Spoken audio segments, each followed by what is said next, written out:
Selamat datang di Investor Level C.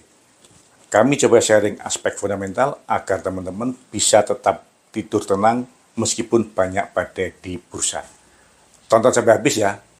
Semangat ya teman-teman investor level C, investor yang fokus pada karakter pemegang saham pengendali. Ada kabar baik apa hari ini? Teman-teman, apakah teman-teman termasuk pemburu dividen? Nah, kalau teman-teman sebagai pemburu dividen, maka ada yang cukup menarik ini, yaitu dividen dari BPD, Bank Pembangunan Daerah. Mengapa? Karena secara bisnis menurut saya BPD mempunyai risiko bisnis yang relatif rendah. Karena yang pertama, sumber DPK-nya cukup jelas, sumber dana pihak ketiganya cukup jelas. Yang pertama dari anggaran BPD itu sendiri, dan yang kedua dari seluruh ASN, aparat sipil negara di seluruh provinsi tersebut yang gajinya disalurkan melalui BPD. Dan target kreditnya pun juga cukup jelas. Yang pertama dari seluruh ASN di provinsi tersebut yang gajinya disalurkan melalui BPD, dan dari seluruh rekanan Pemda di provinsi tersebut, baik kontraktor, supplier, dan rekanan yang lainnya. Nah, tuntutan terhadap fasilitas e-channel bukan merupakan layanan yang utama, karena sebagian besar dari nasabah BPD adalah orang-orang yang dalam tanda petik terpaksa karena gajinya disalurkan melalui BPD dan karena pembayaran kontraknya disalurkan melalui BPD. Dengan demikian, kinerja BPD sangat ditentukan oleh kemampuan BPD dalam menjadi lembaga intermediasi, yaitu kemampuan BPD dalam menyalurkan kredit secara optimal dan kemampuan BPD dalam menjaga kualitas kredit yang disalurkannya. Bagi teman-teman pemburu dividen, agar tetap tenang saat terjadi dividen trap, yaitu jebakan dividen, penurunan harga saham segera setelah terjadinya pembagian dividen, maka teman-teman harus memahami kondisi fundamental dari BPD tersebut. Karena jebakan dividen merupakan hal yang biasa dan akan segera pulih apabila kondisi fundamental emiten cukup bagus. Yuk kita bahas LDR dan kualitas kredit dari 3 BPD yang sudah listing. LDR adalah loan to deposit ratio, yaitu perbandingan antara kredit yang disalurkan dengan DPK, dana pihak ketiga yang berhasil dihimpun. LDR yang bagus antara 90% sampai dengan 110%. Sedangkan CKPN adalah cadangan kerugian karena penurunan nilai yang disebabkan oleh kualitas kredit yang menurun. Semakin rendah kualitas kreditnya, maka bank harus membentuk CKPN yang semakin besar. Dengan demikian, apabila CKPN dibanding dengan posisi kredit semakin rendah, maka menunjukkan bahwa kualitas kredit yang disalurkan oleh bank akan semakin bagus. Yuk kita mulai dari ujung barat. Dari ujung barat ada BPD Bank Banten atau BEX, karena BPD Banten ini dulunya adalah bank eksekutif. Sampai saat ini kondisi BEX masih merugi, dan kalau kita lihat LDR-nya cukup rendah, masih jauh di bawah 90%. Posisi CKPN dibanding dengan posisi kredit juga masih di atas 10%, sehingga kita bisa pastikan bahwa NPL dari BPD ini, dari BEX masih cukup tinggi, dan karena BEX posisinya masih merugi, maka BEX tidak mungkin membagikan dividen.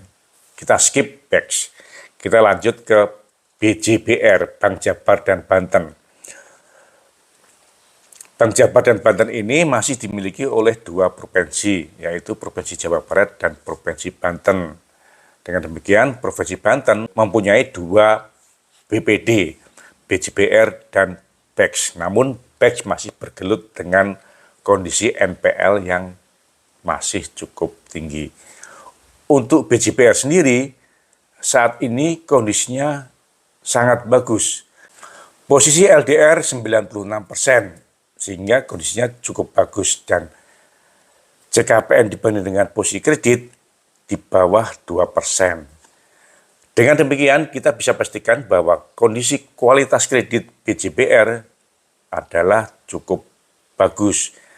Dari posisi laporan keuangan kita lihat perkembangan kondisi NPL-nya. Di akhir 2021, NPL-nya hanya 1,5%.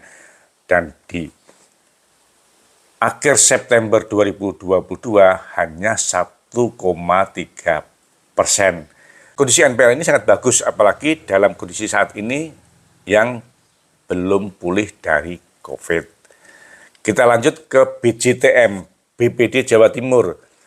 Dari sisi LDR, BPD Jawa Timur masih jauh di bawah 90%. Artinya, kemampuan BPD Jawa Timur dalam menyalurkan kredit jauh di bawah kemampuan BPD Jawa Barat dan Banten. Dengan demikian, bisa dipastikan ROE BPD Jawa Timur, BJTM, akan di bawah ROE dari BJBR. Dan dari sisi CKPN dibanding dengan posisi kredit, BJTM masih di atas 3%. Sehingga kita bisa pastikan juga bahwa kondisi NPL BJTM ada di atas NPL BJBR. Sesuai dengan laporan keuangan 2022, kita dapatkan bahwa posisi NPL BJTM di akhir 2021 ada di angka 4,5%. Dan posisi September 2022 sudah turun menjadi 3,7%. Sudah turun, namun masih di atas 3%, yaitu sebesar 3,7%. Nah, dari dua BPD ini, apabila kita komparasi, akan kita dapatkan data sebagai berikut.